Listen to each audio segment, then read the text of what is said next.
महाराज,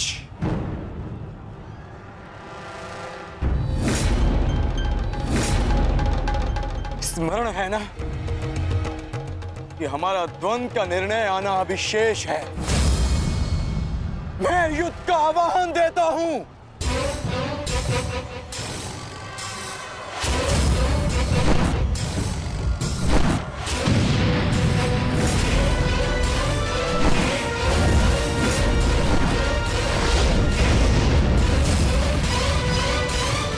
सावधान द्रुपद,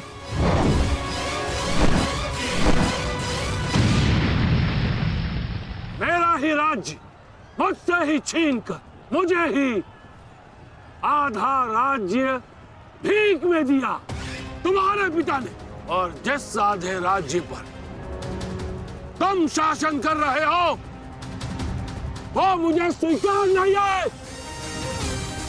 इस अपमान का प्रतिशोध आज अवश्य लेकर रहूंगा।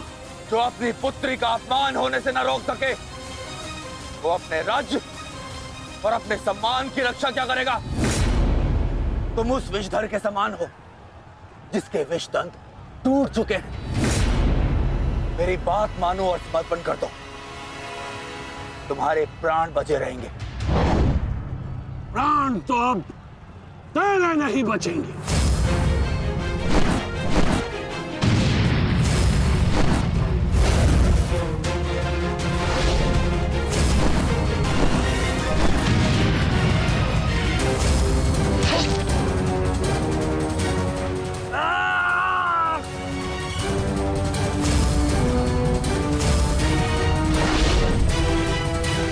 द्रुपद,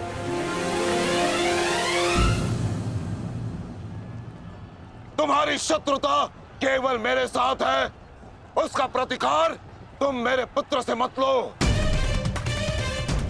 अन्यथा अनर्थ हो जाएगा। तुम्हारी गुरु दक्षिणा में मिला हुआ मेरा आधा राज्य तुमने अपने पुत्र को दिया, तो तुम्हारी शत्रुता का मूल्य भी तुम्हारे पुत्र को ही चुकाना होगा। सावधान!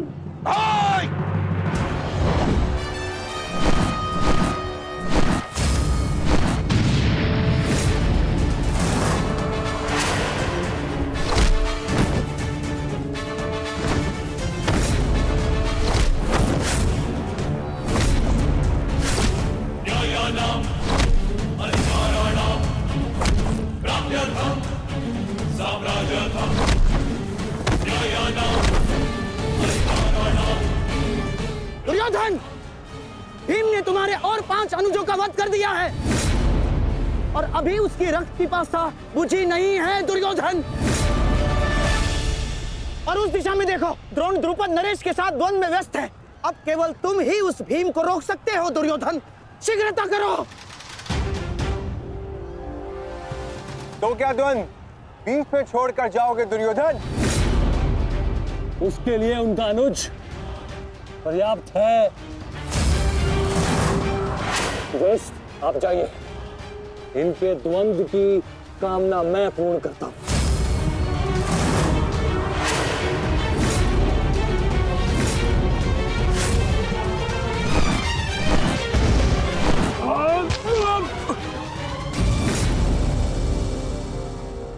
बार बार मुझे छोड़कर मेरे पिता पर वीरता क्यों दिखाते हो आचार्य?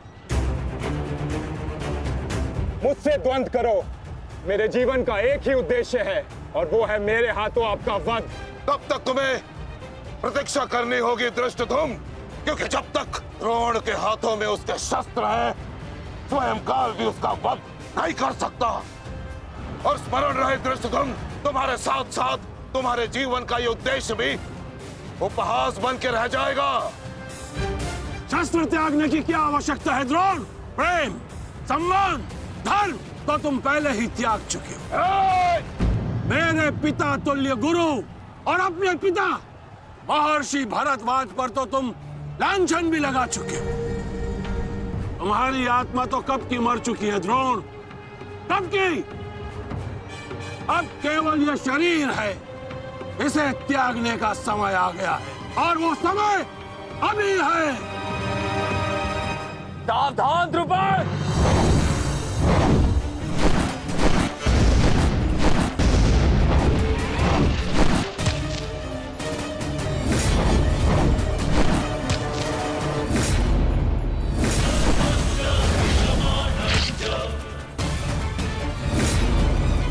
अश्वत्थामा!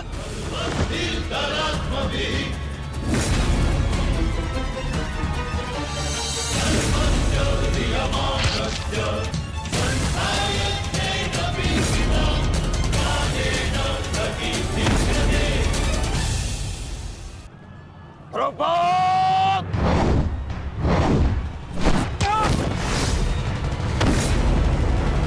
पिताश्री!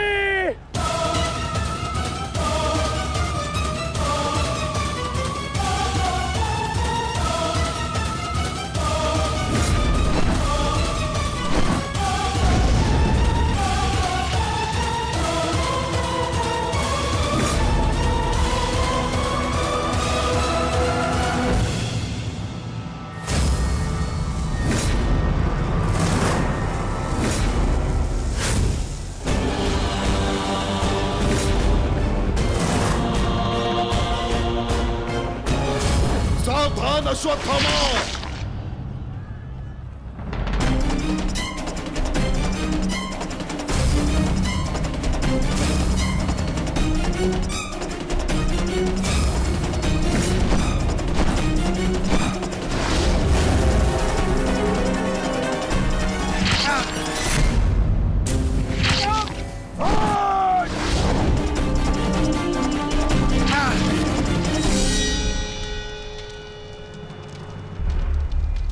पिताश्री!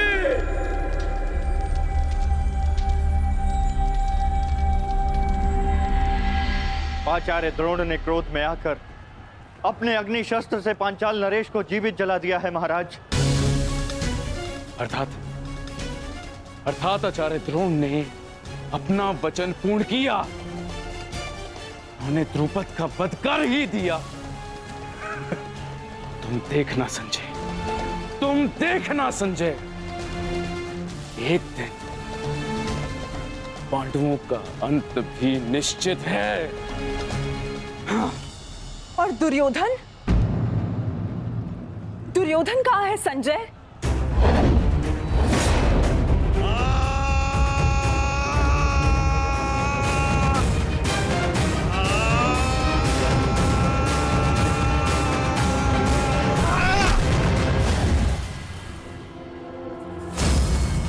तुम्हें ज्ञात भी है, अब तक तुम्हारे 55 अनुजों का रक्त मैं अपनी गदा को पिला चुका हूं।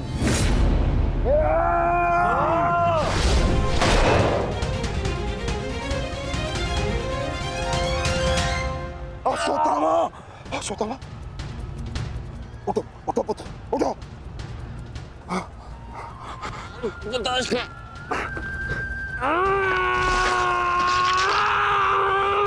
पुत्र, पुत्र, पुत्र, तुम बहुत अधिक चोटिल हो गए हो।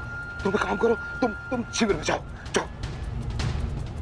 नहीं पिताश्री, मैं कोई बालक नहीं हूं पिताश्री जो इस चोट से हार जाऊंगा।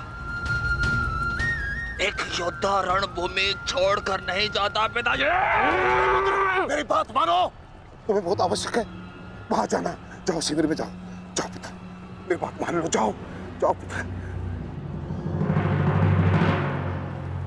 अनर्थ कर दिया तुमने द्रोण। मुझे मेरे पिता की मुखाग्नि देने का अवसर भी नहीं दिया। अब तुम्हें आर्य भी मेरे हाथों से नहीं बचा सकते।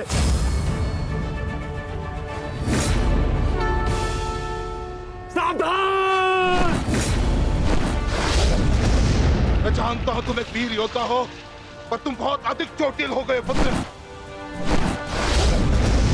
तुम इस अवस्था में युद्ध नहीं कर सकते।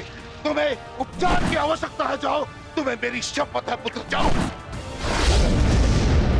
क्या पिताश्री?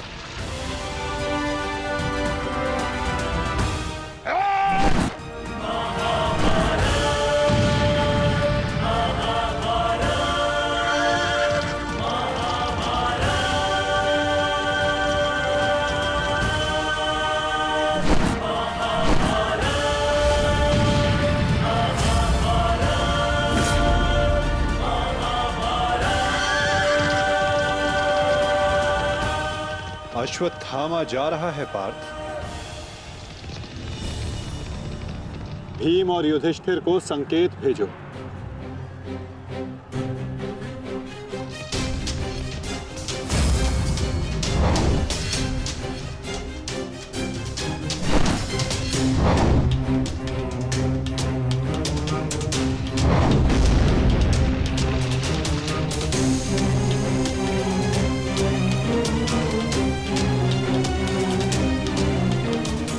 अर्जुन कोई संकेत दे रहा है। क्या योजना है माधव की?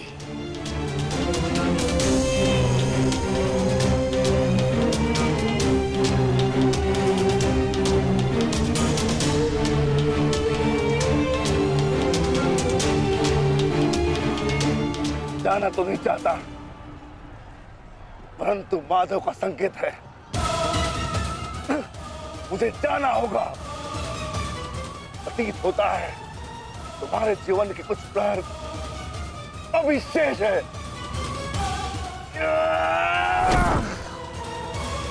जाओ, जी लो।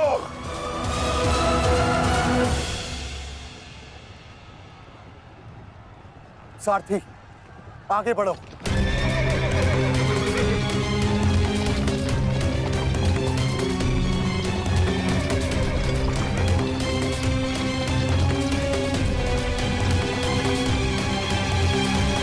नहीं द्रोण, तुम्हें जाने की अनुमति नहीं है।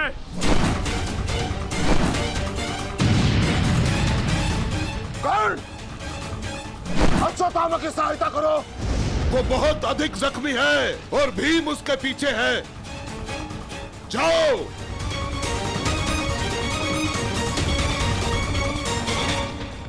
नहीं, मैं कर्ण को जाने नहीं दूंगा आचार्य।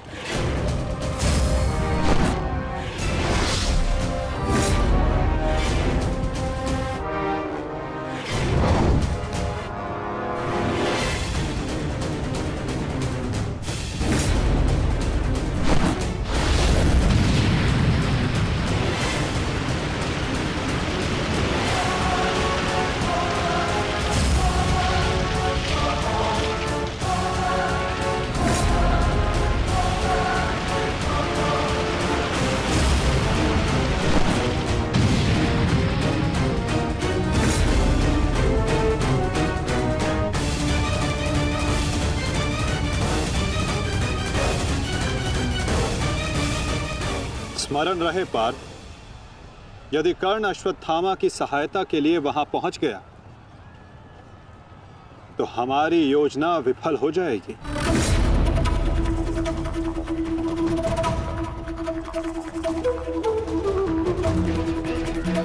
तुम्हें कर्ण को वहां तक पहुंचने से रोकना होगा पार्थ।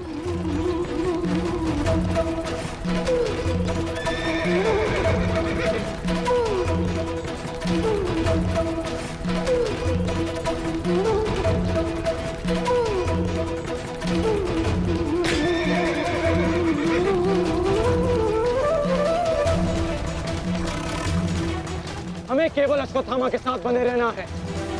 उसे किसी भी परिस्थिति में अकेला नहीं छोड़ना है। सत्यसेन, शीघ्रता करो।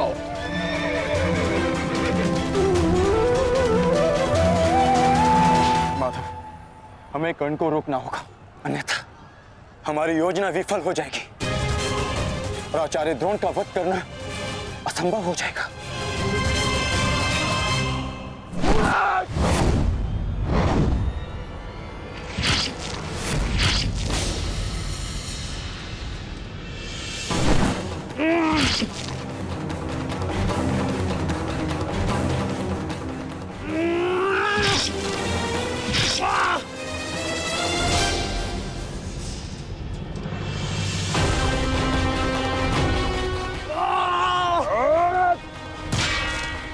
अभी भी समय है, लौटो।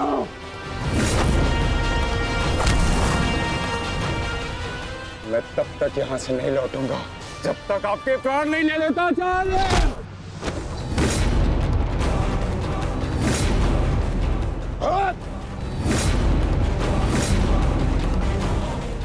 कहा था मैंने कि मैं पिता और पुत्र का वध एक दिन में नहीं करना चाहता। पर तो तुमने मुझे विवश कर दिया।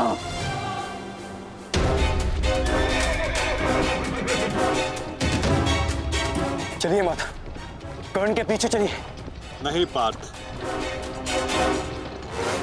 इस समय दृश्यद्युम्न को हमारी सहायता की आवश्यकता है और यहां से जाना हमारी योजना का भाग नहीं है। तुम आचार्य द्रोण के साथ युद्ध करो।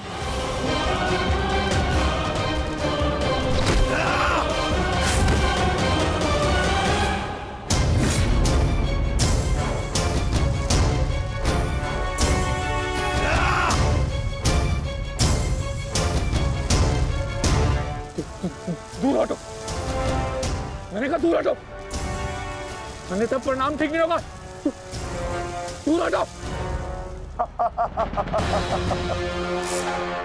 देखा देश, अंत समय आने पर भी कुछ मूर्खों की अकड़ नहीं जाती। उनकी अकड़ उनके मृत्यु के साथ ही जाती है।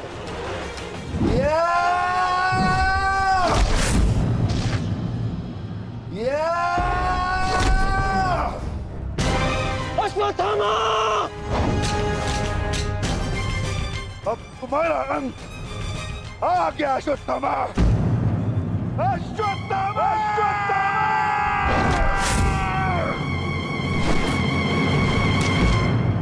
ये तो भीम का स्वर है। कोई ऐसा तो नहीं कि भीम अश्वत्थामा के साथ द्वंद्व कर रहा हो। मुझे शीघ्र वहां पहुंचना होगा। भीम की गर्जना का आशय आप भी समझते हैं आचार्य कि ये द्वंद्व समाप्त हो गया है और इस द्वंद्व के समाप्त होने से प्रतीत होता है कि अश्वत्थामा का वध हो चुका है आचार्य।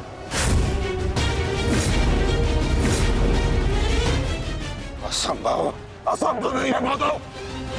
तो द्रोण का पुत्र अश्वत्थामा, और जब तक द्रोण जीवित है अश्वत्थामा को कुछ नहीं हो सकता। मेरा हृदय कहता है कि मेरा पुत्र जीवित है, कुछ नहीं हुआ उसे। और वैसे भी मुझे आपके बातों पे विश्वास नहीं है माधव। यही विचार पांडवों का भी था आचार्य कि युद्ध भूमि में उनके रहते हुए अभिमन्यु का वध नहीं हो सकता, उसकी मृत्यु नहीं हो सकती। परंतु ऐसा नहीं हुआ आचार्य। जब काल के रूप में जयद्रथ आ सकता है तो काल के रूप में विकोदर भीम भी आ सकते हैं। काल की गति को कोई नहीं रोक सकता आचार्य।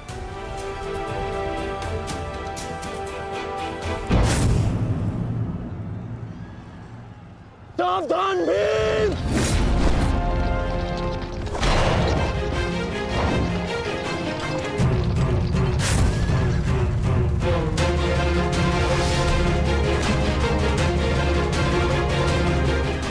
अश्वत्थामा, अश्वत्थामा, तुम ठीक हो?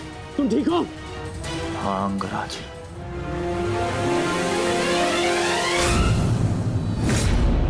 ये तो भीम पुत्र सुत्सोम है। फिर भीम कहाँ है? वो वही है जहां उन्हें होना चाहिए। आचार्य, आज कर्ण नामक कवच भी अश्वत्थामा की रक्षा नहीं कर पाया।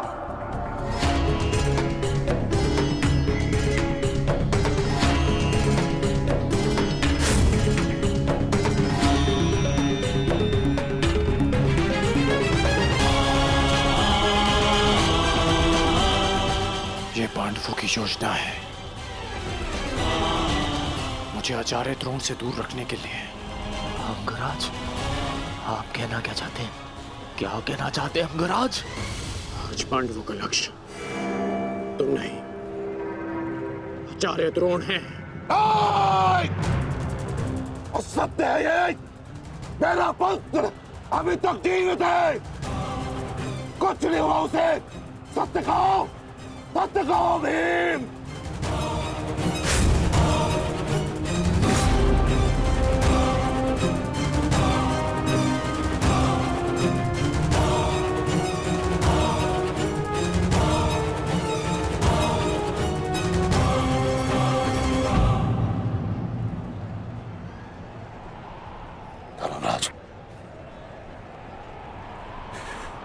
मैं तुमसे सुनना चाहता हूं, ये सत्य क्या है? कह दो कि मेरा पुत्र जीवित है। तुम्हारा उपयोग केवल मेरा ध्यान भटकाने के लिए था। मुझे इस बात का आभास क्यों नहीं हुआ? आचार्य द्रोण के प्राण संकट में हैं। चलो अश्वत्थामा, चलो। सत्य कह दो कि आज भी मेरा पुत्र जीवित है, कुछ नहीं हुआ उसे, कोई उसका वध नहीं कर सकता। कहता एक बार। युद्ध भूमि में तुम्हारा विकोदर भीम के साथ रहना अनिवार्य है युधिष्ठिर, क्योंकि आचार्य द्रोण जानते हैं कि विकोदर भीम असत्य बोल सकते हैं,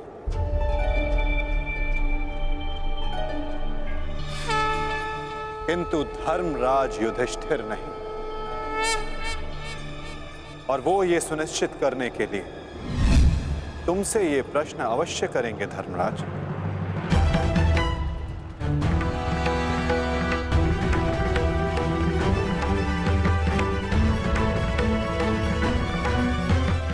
आप मेरे शत्रु हैं आचार्य, कौरवों के सेनापति।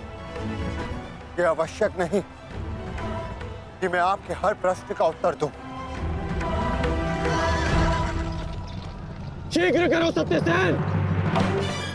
प्रश्न का उत्तर तुम्हें देना होगा धर्मराज। भले मैं कौरवों का सेनापति हूं, परंतु ये मत बोलो कि मैं तुम्हारा गुरु भी हूं। इसमें सत्य तुम्हें कहना होगा, बताना होगा मुझे। मेरा पुत्र जीवित है और यही सत्य है, मुझे पता है। ज्येष्ठ, बता दीजिए आचार्य द्रोण को सत्य क्या है? अधर्म को उसके घर में पराजित करने के लिए अधर्म की चौखट पार करनी ही पड़ती है युधिष्ठिर।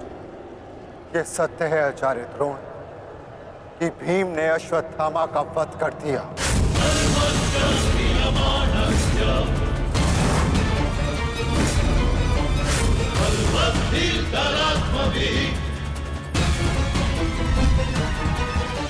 नहीं माधव, मैं असत्य नहीं कहूंगा। तुम्हें असत्य नहीं कहना है युधिष्ठिर। विकोदर भीम अश्वत्थामा नामक हाथी का वध करेंगे।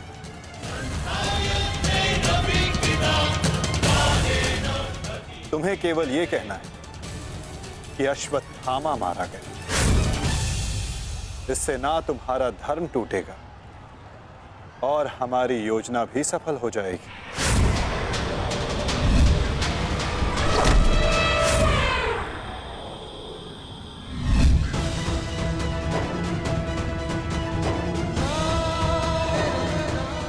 पुनः एक बार कह दो धर्मराज कि ये सत्य है।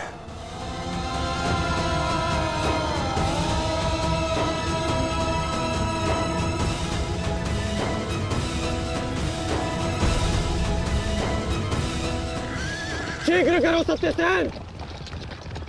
आपने बिल्कुल सही सुना आचार्य द्रोण।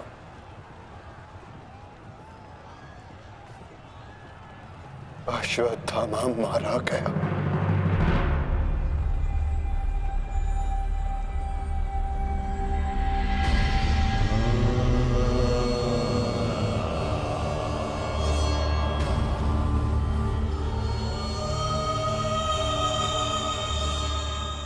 परंतु वो एक मनुष्य नहीं,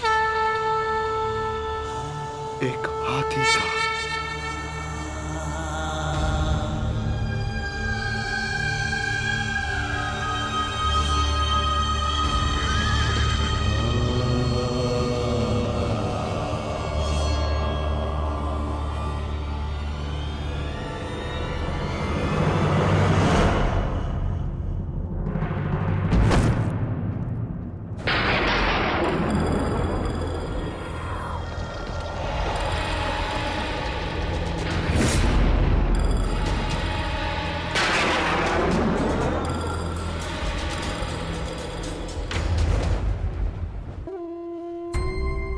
जिस पुत्र के लिए आप आचार्य से शिक्षक बन गए, जिस पुत्र के लिए आपने अपने शिष्यों से गुरु दक्षिणा नहीं मूल्य मांगा,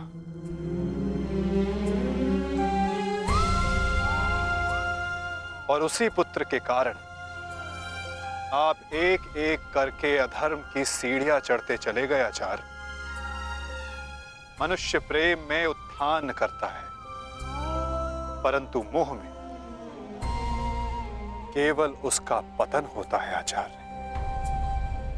आप जिसे पुत्र प्रेम समझते रहे, वो पुत्र प्रेम नहीं, पुत्र मोह था आचार्य, और वही आपके पतन का कारण भी।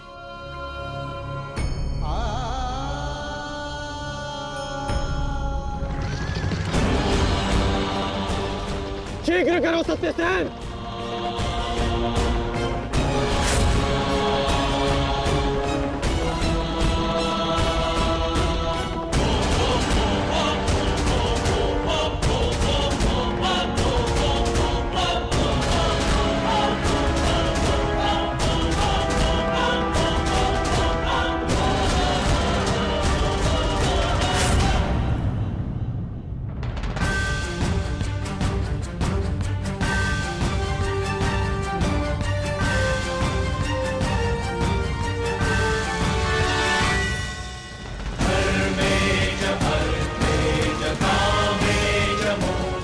मेरा पुत्र अश्वत्थामा!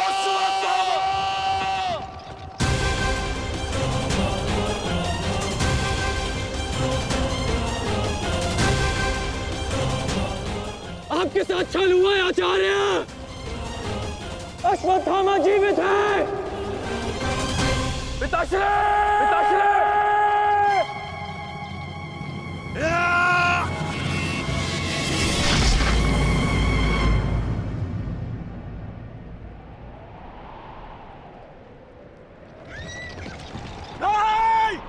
आचार्य!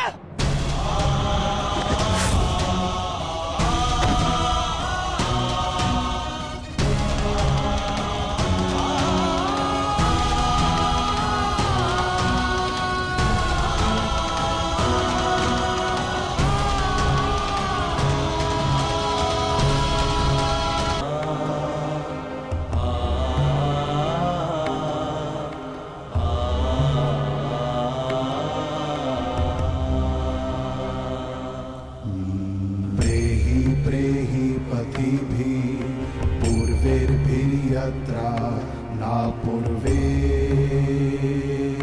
पीतरपर्युः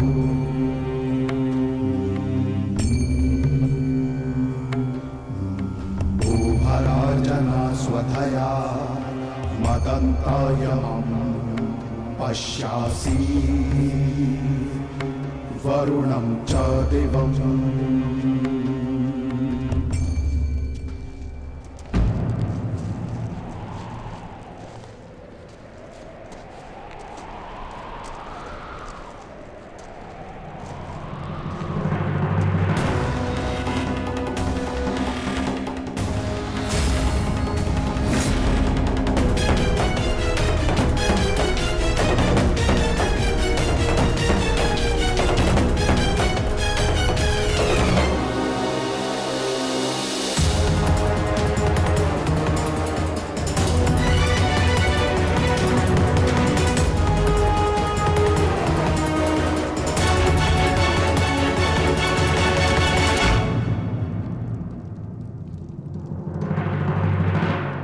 लोभी, कुटिल, छलिया, कपटी, महाविनाशी,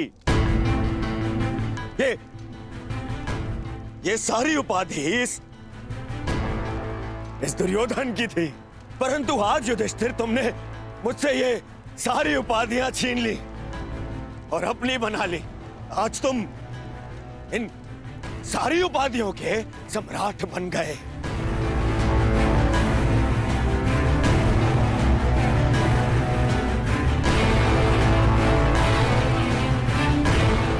प्रणिपात सम्राट, प्रणिपा, अरे बोलो, सम्राट आए हैं।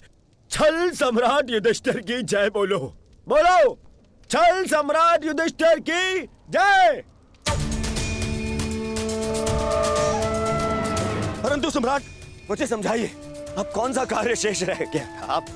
आपने यहां आने का कष्ट कैसे किया सम्राट? अरे कहीं ऐसा तो नहीं कि लकड़बग्घे की तरह गुरु आचार्य द्रोण के शव पर भोज मनाने आए हैं आप?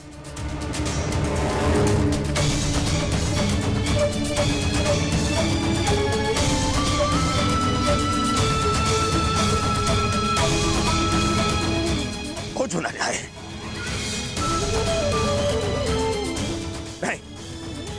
नहीं सम्राट, मैं क्षमा चाहूंगा, परंतु मैं इस बात की अनुमति नहीं दूंगा आपको।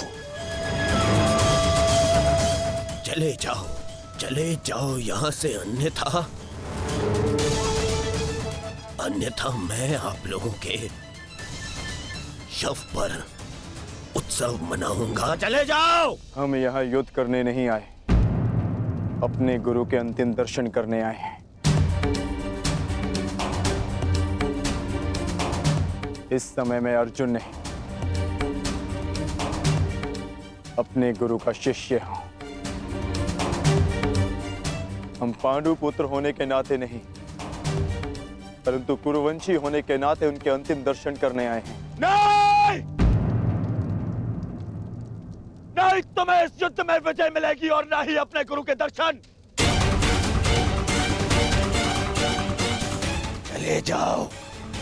चले जाओ यहां से, अन्यथा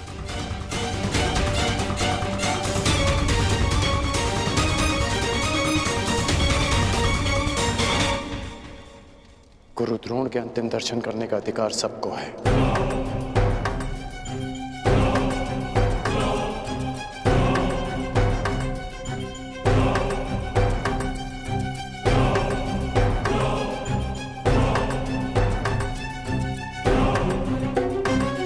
बहुत बड़ी गुरु दक्षिणा दी आपने अपने गुरु को। छल से मृत्यु दी तुमने अपने गुरु को। उन्होंने अनेकों दिव्यास्त्र सिखाए तुम सबको,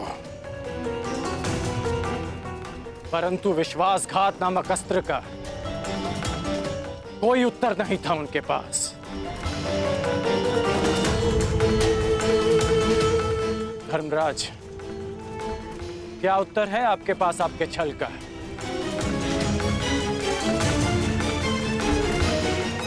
बताइए। मेरा चयन बिल्कुल ठीक था। दुर्योधन तुमसे बेहतर राजा होगा।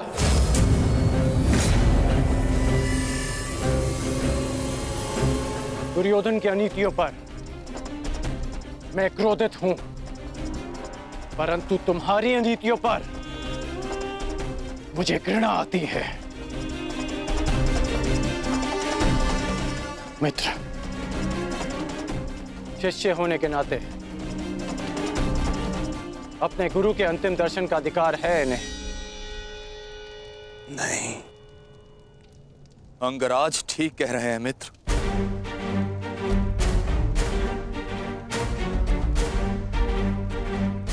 इन्हें अधिकार है।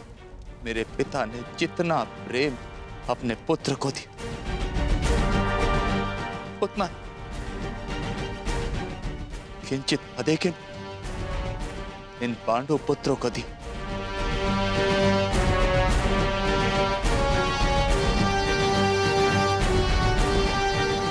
उससे भी अधिक इस अर्जुन को। एक पुत्र अपने पिता का ऋण चुकाता है, उसे जीवन देने का ऋण। मैं भी अपने पिता के दिए जीवन का ऋण चुकाऊंगा, और वो ऋण पांडवों को चुकाना होगा।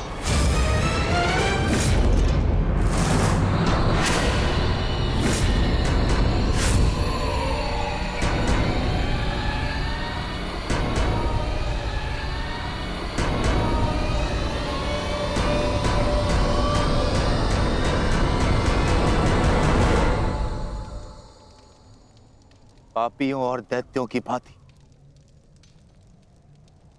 तुम लोगों ने विद्या पर लांछन लगाया है।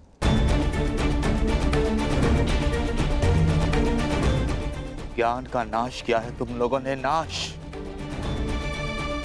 धिक्कार, धिक्कार है तुम लोगों पर।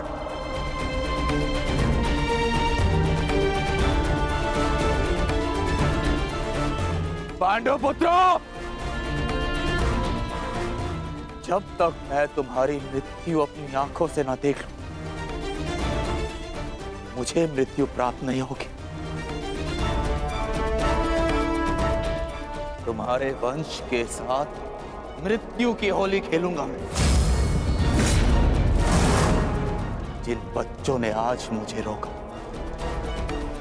मैं उनकी सांसें रोक दूंगा। जिन बच्चों ने आज मुझे रोका, मैं उनकी सांसें रोक दूंगा।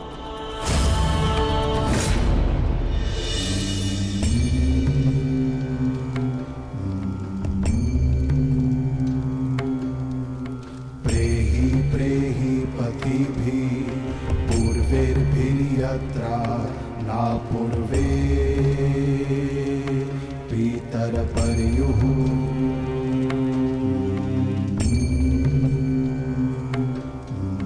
भूभरार्जना स्वधया मदन्तायमं पश्यासि वरुणं च दिवम्।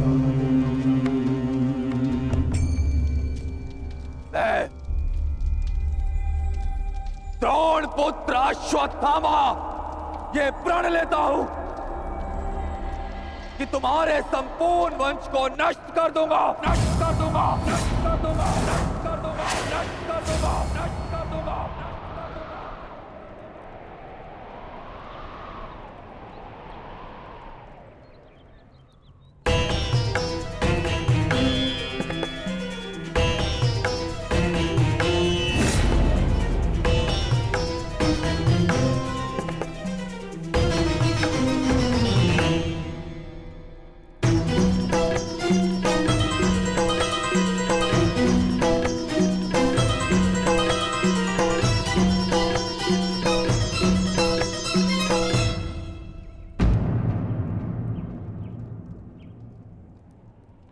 क्या सोच रही हो सखी? असंख्य चिताएं, असंख्य अग्नि जलकर भस्म हुआ मेरा मान, मेरा सम्मान, मेरा अभिमान, मेरे सभी संबंध। ये सब लाभ भी तो हानि को ही मिले हैं।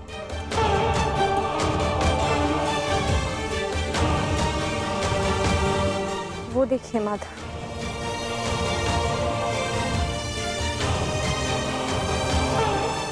भ्राता धृष्टद्युम्न के जीवन का गणित संपूर्ण हुआ।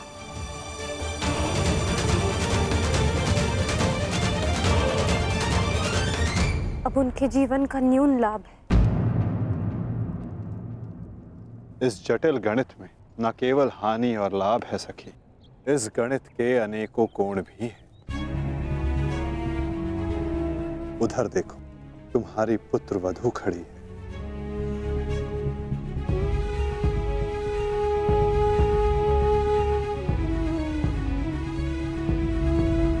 जो वस्त्र हरण तुम्हारे साथ हुआ, वो अन्य किसी स्त्री के साथ ना हो, उसकी लज्जा का रक्षण हो सके,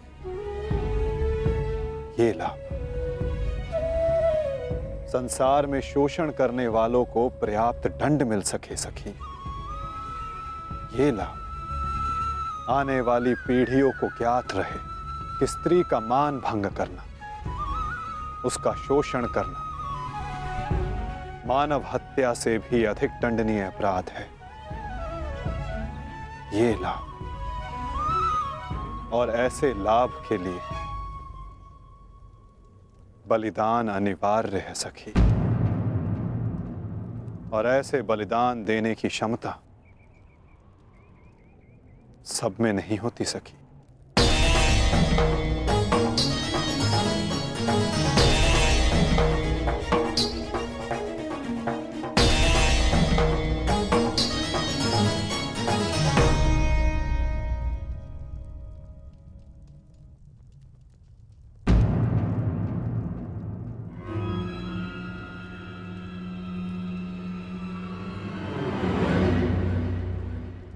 सुप्रिया का संदेश आया है भगत ग्राम से।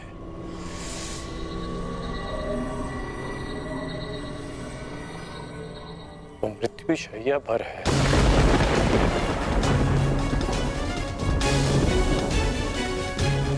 इसमें लिखा है कि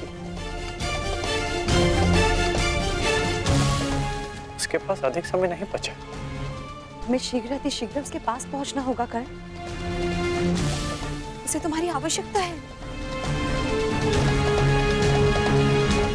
हाँ, अंगराज, ज्येष्ठ ने संदेश भेजा है। आपको शीघ्र उपस्थित होने को कहा है।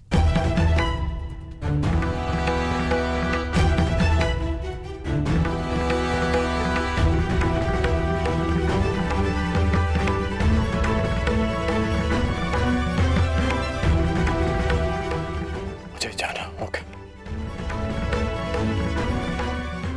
दुर्योधन के पास जाना होगा।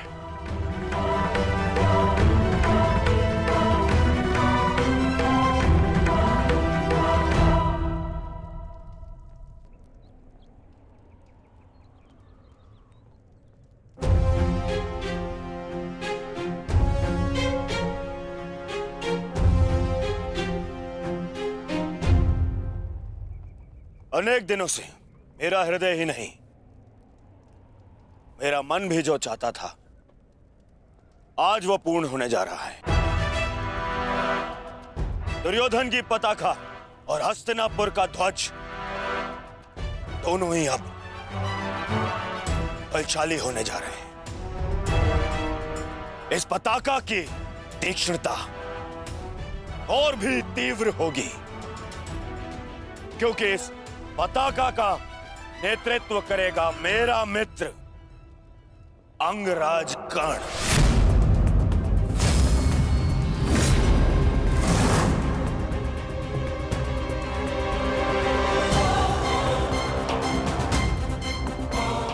मित्र, आज से मैं निश्चिंत हो गया। मुझे पूर्ण विश्वास है कि तुम्हारे नेतृत्व में इस युद्ध में विजय हमारी ही होगी। आज से हमारी सेना के सेनापति हो तुम।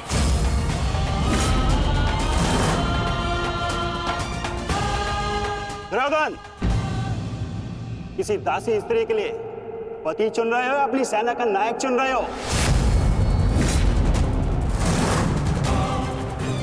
एक नीची जाति के व्यक्ति को तुम हमारे सर पे थोप नहीं सकते। किसी सारथी का पुत्र तुम्हारे उपकारों के बीच पे बना राजा मैं नहीं मानता कि ये सेनापति बन सकता है, क्योंकि पलतरन पैरों में शोभा देते हैं, ना कि मस्तक पर। मेरे होने वाले सम्राट, और हाँ अंगराज कर्ण, देखो तुम दोनों बुरा मत मानना।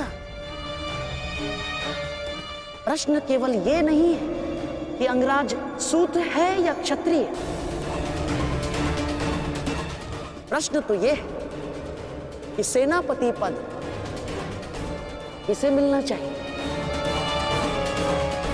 सेनापति पद के लिए आवश्यक क्या होता है? बुद्धि और शक्ति। और अंगराज, आपके बुद्धि पर किसी को कतई संदेह नहीं ना, परंतु संदेह है तो केवल और केवल आपकी शक्ति पर। अंगराज अभेद थे, अब नहीं है। कवच और कुंडल भी था इनके पास, अनेकों अस्त्र थे जो अब नहीं है, जो अब अंगराज खो चुके हैं। और हाँ, खास बात तो यह है अर्जुन के लिए जो अस्त्र था वो भी आप खो चुके हैं। तो इसका पूर्ण अर्थ यह है दुर्योधन कि अंगराज अब उस बूढ़े शेर की भांति हो गए जिसके दांत भी टूट गए हैं और पंजे के नाखून भी झड़ चुके हैं। और ऐसे शेर के साथ चूहे भी व्यंग करते हैं। अब महाराज शल्य को देखो, इनकी शक्ति और भव्य सेना की सहायता से हम विजय प्राप्त कर सकते हैं। अब यदि अंगराज आपके परम मित्र हैं तो वो भी इस बात को मानेंगे, हैं? क्यों अंगराज? अमश्री, मुझे कर्ण की मित्रता पर कोई संदेह नहीं है। जिसने अपना सबसे महत्वपूर्ण शस्त्र मेरी सुरक्षा के लिए उपयोग कर लिया, और ना ही उसके शौर्य पर। संदेह तो मुझे शैल्य पर है, क्योंकि कायरों के भांति रण छोड़कर भागना सबसे पहले इन्हें आता है। एक नहीं, दो बार अवसर मिला इन्हें, पर इन्होंने क्या किया? रण छोड़कर भाग गए, एक ऐसे चूहे की तरह जो केवल शेर की दहाड़ सुनकर ही भाग जाता है, भाग जाता है। इस चूहे को मैं ना तो अपनी सेना का सेनापति बनाऊं और ना ही अपनी दासियों का पति। मूर्ख हो मूर्ख, तुम दोनों मूर्ख हो। एक मूर्ख का सम्राट और एक मूर्ख का सेनापति। तुम दोनों मूर्खों को लगता है पांडवों पे विजय पाओगे? बस मद्रराज,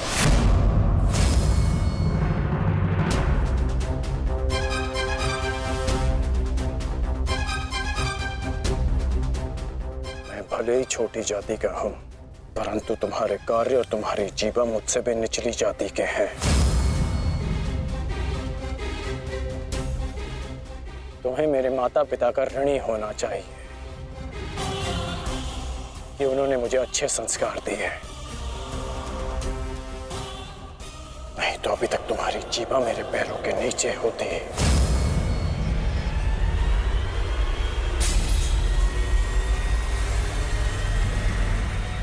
अब एक और शब्द अपनी जीभा से निकाला तो मैं अपने सारे संस्कार भूल जाऊंगा, और ये भी भूल जाऊंगा कि हम दोनों एक ही पक्ष में हैं।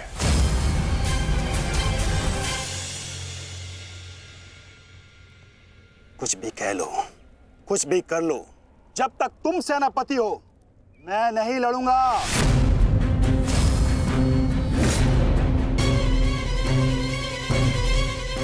कायर, पीठ दिखाकर भाग रहा है। भूल गया अपने वचन, अपने प्राण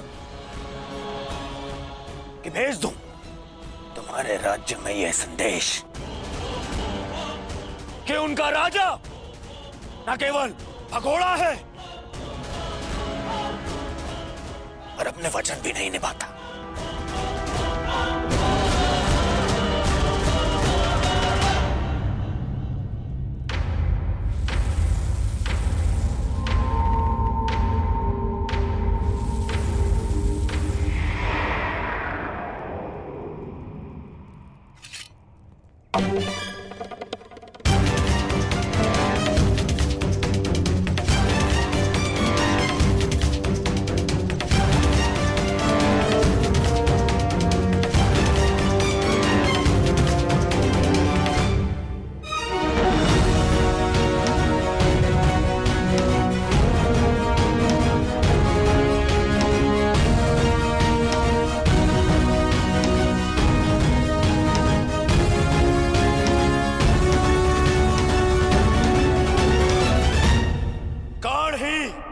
सेना का नेतृत्व करेगा। उन पांडवों ने केवल छल से हम पर विजय प्राप्त की है।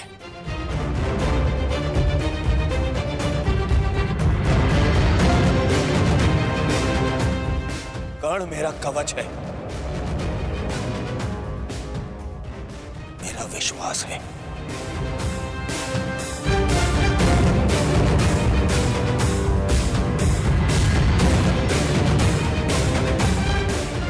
और कल मेरे विश्वास की विजय होगी, मेरे सामर्थ्य की विजय होगी और मेरे शत्रु के छल की पराजय।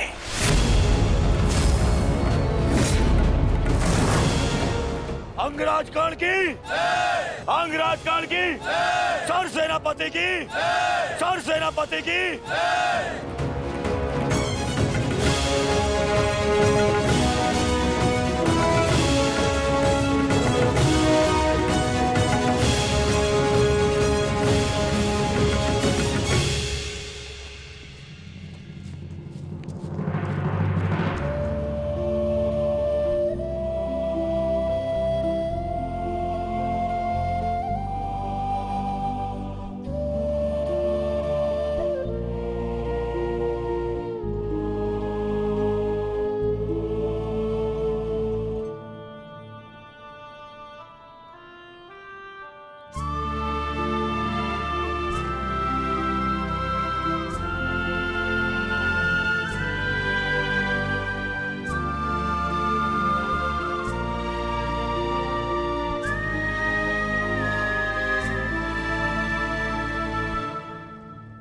कर्ण, तो तुम नहीं जा रहे हो?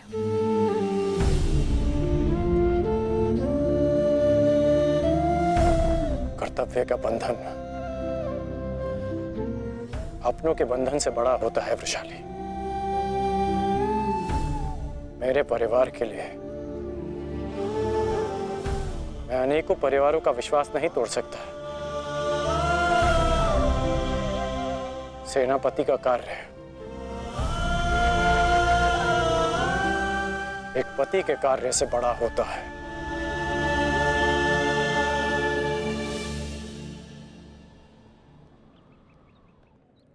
दुर्योधन को, इस सेना को मेरी आवश्यकता है। मैं अपने कर्तव्य से पीछे नहीं हट सकता।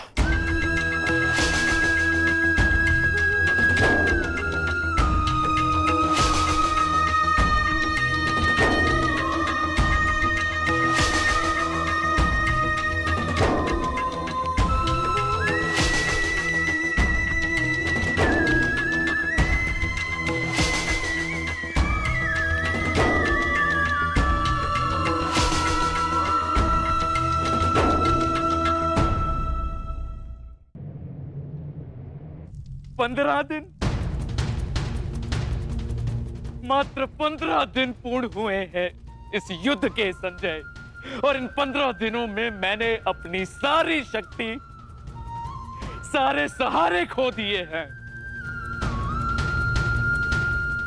ताचरी शरशैया पर आचार्य द्रोण की निर्दयता से हत्या कर दी गई और मैंने अपने 90 पुत्रों को खोया है।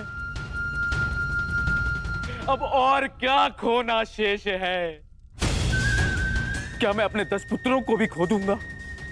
जब मेरा कुरुवंश ही समाप्त हो जाएगा, जब मेरा पिंड दान करने के लिए कोई नहीं रहेगा, तो क्या लाभ ऐसे विजय का और क्या हानि ऐसे पराजय से? ये कैसा अकाल आया है संजय, जिसने मेरे कुरुवंश के वृक्ष की सारी शाखाओं को सुखाकर रख दिया। किस काम की? इस प्रकार से अपनी आशा को मत खोइए महाराज। युद्ध अभी शेष है और अंगराज कर्ण ने आज ही सेनापति का पद संभाला है महाराज। वो अपने वचन को अवश्य ही पूर्ण करेंगे और जब तक अंगराज कर्ण जीवित है महाराज, तब तक कुरुवंश के वृक्ष को। वो आशा की किरण नजर आती है। गांधारी, गांधारी कहाँ है? वो जा चुकी है महाराज। जा चुकी? परंतु कहाँ? उन्हें सूचना मिली है कि निकट के गांव में महर्षि वेदव्यास प्रवास कर रहे हैं महाराज, और वो शीघ्र ही कुरुक्षेत्र में जाने वाले हैं। और महारानी को आशा है इस महाविनाश को रोकने के लिए महर्षि वेदव्यास से मिलकर कोई बीच का मार्ग अवश्य निकालेंगे। जिस प्रकार से आपके पुत्रों के जन्म के समय महर्षि वेदव्यास ने विशेष सहायता की है, उसी प्रकार से आपके पुत्रों के जीवन के रक्षण के लिए सहायता अवश्य करेंगे महाराज। मूर्खता है ये, मूर्ख है महारानी। संजय, शीघ्र ही कुछ सैनिकों को भेजो और महारानी को लौट आने को कहो। जी महाराज। भेजो।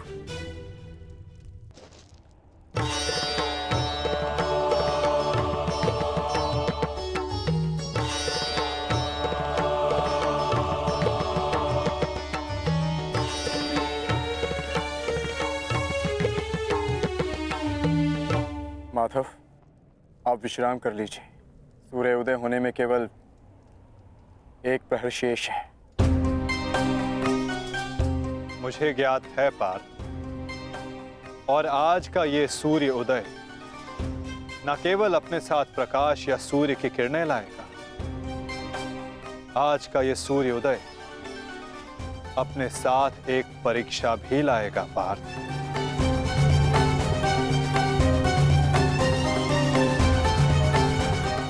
और उस परीक्षा के लिए सज्ज होना। आपका तात्पर्य?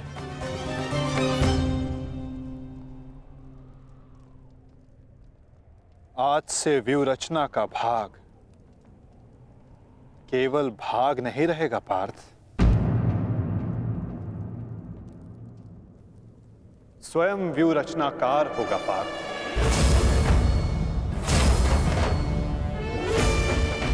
केवल आक्रमण की घोषणा होने पर वो युद्ध भूमि में आगे नहीं बढ़ेगा।